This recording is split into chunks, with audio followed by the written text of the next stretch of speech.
Today I'm talking to Arvind Rao, who is the CEO of OnMobile, which is an Indian-based VAS provider, and it has come to Africa to do business and is already working with several operators here. Arvind, what's happening in Africa for you?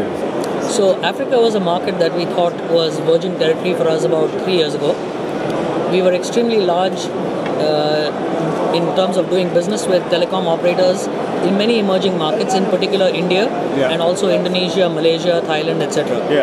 So it was more of an experiment for us to see whether the same results would transpire in the African markets. Because while consumers are slightly different, they all many of them have the same traits. So for example, music is a common theme amongst almost everyone, right? So the type of music content that people may consume could vary, but the basic format is the same.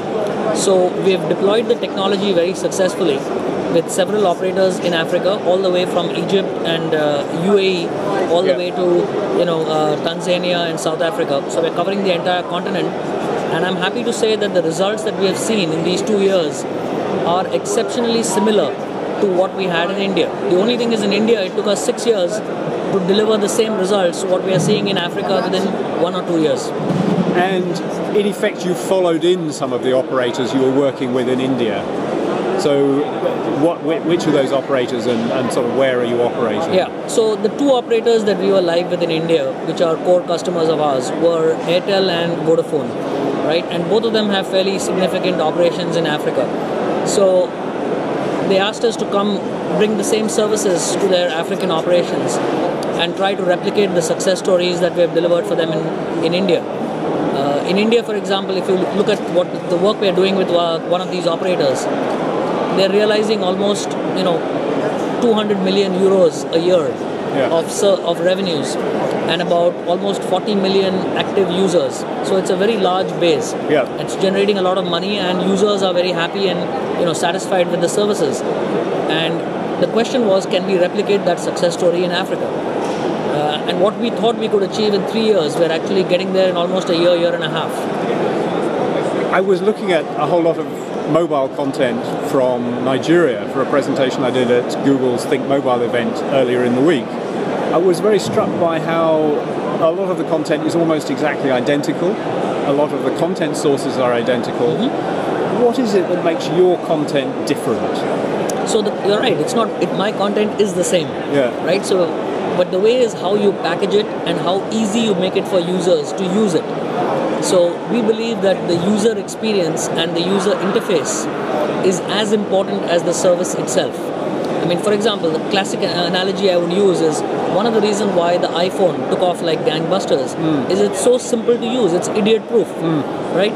Whereas if you look at many technologies that have been introduced in the world, I mean, the classic example is 95% of people today don't know how to program a VCR clock. Right? So we make it such that, for example, you can just say the words to program the clock. You can just speak the time. You don't need to really manipulate a lot of buttons. So by making technology invisible, we can actually increase the usage and the service adoption. So the packaging, the pricing, how you actually place the content, that's how we differentiate ourselves from other players. There used to be a time in Europe where you could look to America and say what happened in America will happen in Europe 2 years later. Communications has sped up so much that that's no longer the case. What I'm interested in, though, is what is happening in terms of content in India that we might see in Africa. There are 2 things. Everyone starts with the same content that worked well on other media channels and tries to increase the consumption of the same content on the mobile channel, right? So typically it would be either the popular music bands or film music that makes it onto the mobile screen. What we are seeing in the recent past, in the last year, is an increasing number of independent content producers who are coming up and making content specifically for the mobile medium. And they're doing it because the setup costs are low. It's relatively easy to sign up with a content aggregator or a distributor like us or any of the telecom operators. And the startup costs, because they're so low, the break-even is very low for them. They don't have to spend a lot of money in investing. So, for example, an artist does not have to wait for 2 years to record an entire album of 6 songs. An artist can record one song literally in 1 month and publish that on the mobile medium as a single. It's extremely easy. And what has happened to the Indian music labels that have been selling music digitally? What's the transition that's happened there? So yeah, it's very interesting you ask, because 8 years ago or so when we started out, the mobile medium was an extremely small percentage of revenue for the Indian music labels. So typically the largest Indian music labels 8 years ago or 8 years ago or so, maybe 5% of their top line revenue was coming from digital, and all that 5% was largely coming from the internet.